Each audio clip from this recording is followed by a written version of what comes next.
Hello दोस्त। आज मैं लाया हूँ क्लास 10th का साइंस VVI ऑब्जेक्टिव प्रश्न। 50 प्रश्न है जो अधिकतर 2021 बिहार बोर्ड में पूछे जाएंगे। मैं क्लास 10th का साइंस लाया हूँ, अधिकतर बिहार बोर्ड में आपको पूछे जाएंगे। देखते हैं, पहला प्रश्न आपका है, विद्युत चुम्बकीय प्रेरणा की खोज किसने की थी। ये 2020 में पूछे थे, विद्युत चुम्बकीय प्रेरणा की खोज किसने की थी। तो विद्युत चुम्बकीय प्रेरणा की खोज किसने की थी? फैराडे ने। दूसरा प्रश्न देंगे, घरों में विद्युत दुर्घटना किसके कारण होती है। घर में जो दुर्घटना होती है किसके कारण होती है? शॉर्ट सर्किट के कारण। तीसरा प्रश्न है, किसी उत्तल लेंस की फोकस दूरी हमेशा होती है। उत्तल लेंस की हमेशा फोकस दूरी क्या होती है? हमेशा धनात्मक में, तो प्लस VE। चौथा है, डायनेमो से कैसी धारा प्राप्त होती है। डायनेमो जो है से कैसी धारा प्राप्त होती है। तो डायनेमो से आप कमेंट में जरूर लिखिएगा। डायनेमो से होता है दिष्ट और प्रतिवर्ती धारा दोनों होता है। अब पांचवा प्रश्न है, प्रिज्म से प्रकाश की कांच प्रिज्म से प्रकाश की कौन सी परिघटना है। प्रिज्म से प्रकाश कौन सी परिघटना है? वर्ण विक्षेपण। कौन सा? तो वर्ण विक्षेपण। किसी गोलीय दर्पण की वक्रता त्रिज्या 50 सेंटीमीटर है तो उसका फोकस दूरी होगा। गोलीय दर्पण की वक्रता त्रिज्या 50 सेंटीमीटर है तो इसका फोकस दूरी कितना होगा? तो वक्रता त्रिज्या की फोकस दूरी आधी होती है और फोकस दूरी वक्रता त्रिज्या की दोगुनी होती है। अगर वक्रता त्रिज्या फोकस दूरी 25 देले है तो वक्रता त्रिज्या कितना हो जाएगा? 50। अगर वक्रता त्रिज्या 50 देले है तो फोकस दूरी कितना हो जाएगा? 25। ठीक है। आप सातवां प्रश्न देखो, स्पेक्ट्रम प्राप्त करने के लिए किसका उपयोग किया जाता है। स्पेक्ट्रम जो प्राप्त करते हैं उसका किसका प्रयोग किया जाता है? प्रिज्म से। आठवां प्रश्न, प्रतिरोध का ऐसे मात्रक होगा। प्रतिरोध का ऐसे मात्रक क्या होगा? ओम। किस दर्पण से वस्तु का बड़ा प्रतिबिंब बनता है। कौन सा दर्पण है जो वस्तु का बड़ा प्रतिबिंब लगता है? तो आपता दर्पण देखिएगा हमेशा तो बड़ा प्रतिबिंब बनेगा आपका। 10वां प्रश्न, प्रकाश के अपवर्तन के कितने नियम? इस सबको याद है। विद्युत धारा उत्पन्न करने की युक्ति को क्या कहते हैं? विद्युत धारा जो उत्पन्न करते हैं उसको युक्ति को क्या कहते हैं? एमीटर। विद्युत धारा उत्पन्न करने वाले व्यक्ति को एमीटर बोला जाता है। ये भी आपका VVI प्रश्न है, ये भी आपको पूछते हैं। ग्लोबल वार्मिंग के लिए उत्तरदायी गैस है। ग्लोबल जो है उसके लिए उत्तरदायी कौन सा गैस है? CO2, carbon dioxide. अब क्वेश्चन नंबर 13 मैंने देखूंगा।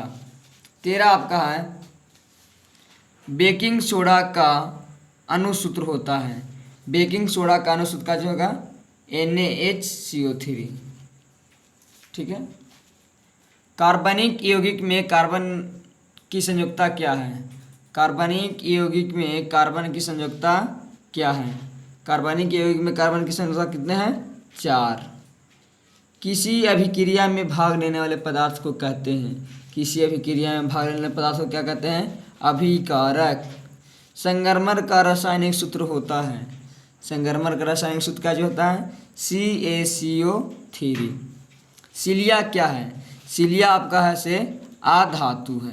सिलिया क्या है? आधातु। क्लोरीन की संयुक्ता होती है। क्लोरीन की संयुक्ता कितनी होती है? 1। कैल्शियम की परमाणु संख्या कितने होते हैं? 20। ये सबको याद है। उदासीन विलयन pH मान होता है। उदासीन विलयन का pH मान कितना होता है? 7। उदासीन विलयन pH मान 7 और अम्ल का pH मान 7 से कम और भस्म का pH मान 7 से अधिक। कार्बनिक यौगिक का आवश्यक तत्व है। कार्बनिक यौगिक का आवश्यक तत्व कितना है? C। अधातु के ऑक्साइड होते हैं। अधातु हमेशा अम्लीय होता है।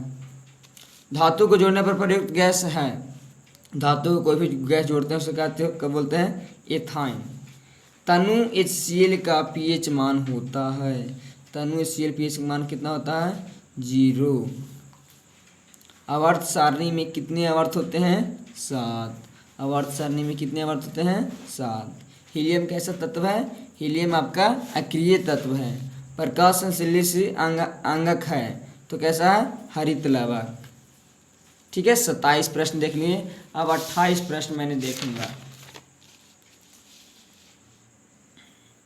लोहा को जिंक से लेपित करने में क्रिया को कहते हैं। लोहा को जिंक से लेपित करने की क्रिया को क्या कहते हैं? गैल्वेनीकरण। तो 28 का आंसर क्या होगा? गैल्वेनीकरण। पक्षी और चमगादड़ के पंख हैं। पक्षी और चमगादड़ का पंख कैसा रहता है? समजात अंग, मतलब बराबर। एंड्रोजन है, एंड्रोजन क्या है? नर हार्मोन है। हमें 31 प्रश्न देखिए, ग्लोबल वार्मिंग के लिए उत्तर गैस है CO2। हरे पौधे कहलाते हैं उपभोक्ता, हरे पौधे काची कहलाते हैं? उपभोक्ता। और ये आपको 2020 में पूछे थे कि मेंडल ने अपने प्रयोग में किस पौधे का चयन किया था? तो मटर। मेंडल ने अपने प्रयोग में किस पौधे का चयन किए थे? तो मटर पौधे का किए थे। ईस्ट किस वर्ग का एक कोशिकीय जीव है? ईस्ट जो है सो कौन सा वर्ग का कोशिकीय जीव है? कवक। जिन शब्द की प्रस्तावना सबसे पहले किसने किए थे? जोहानसेन। जोहानसेन साहब जिन शब्द का पहले सबसे प्रस्तावना किए थे। रक्षी कोशिकाएं पाई जाती है, रक्षी कोशिकाएं कहाँ पाई जाती है? पत्तियां में। अलैंगिक जनन मुकुलन द्वारा होता है, अलैंगिक जनन मुकुलन द्वारा क्या होता है? ईस्ट होता है। कोशिका झिल्ली किस प्रकार की झिल्ली है? कोशिका झिल्ली जो है अर्धपरागम झिल्ली है। इंसुलिन की कमी से होता है मधुमेह, इंसुलिन की कमी से कौन सा होता है? मधुमेह। वाष्पोत्सर्जन कैसे प्रक्रिया है? शारीरिक। वाष्पोत्सर्जन कैसी प्रक्रिया है? शारीरिक। प्रश्न नंबर 41। आप मेरे वीडियो पर बने हुए रहें, आपको वीडियो एक से एक प्रश्न आपको लाकर दूंगा और हर सब्जेक्ट का मेरे चैनल पे आपको वीडियो मिलेगा। एक स्वास्थ्य आँख के लिए दूरबिंदु होता है, एक स्वास्थ्य आँख के लिए दूरबिंदु क्या होता है? अनंत। ऊर्जा का प्रारंभिक स्रोत है कोयला, ऊर्जा का प्रारंभिक स्रोत क्या है? कोयला। चंद्रमा पर खड़े अंतरिक्ष यात्री को आकाश प्रतीत होता है, जो चंद्रमा पर खड़े अंतरिक्ष यात्री होता है उसका प्रतीत कैसा होता है? काला। ओम का नियम है, ओम का नियम पढ़े होंगे, हमेशा रहता है V बराबर IR। ओम का नियम है V बराबर IR। सेल के विद्युत वाहक बल का मात्रक होता है, सेल के विद्युत वाहक बल का मात्रक क्या होता है? वोल्ट। कौन सी क्रिया सभी जीवों के लिए अनिवार्य है? कौन सी जो क्रिया है सभी जीवों के लिए अनिवार्य है? तो आपका आंसर होगा श्वसन। ऑक्सीजन है हार्मोन, ऑक्सीजन एक क्या है? हार्मोन। फूल के नर में उत्पन्न अंग होता है, फूल के नर में कौन सा अंग उत्पन्न होता है? पुंकेश्वर। नर मतलब पुंकेश्वर और मादा मतलब स्त्री केसर। प्रश्न नंबर 49।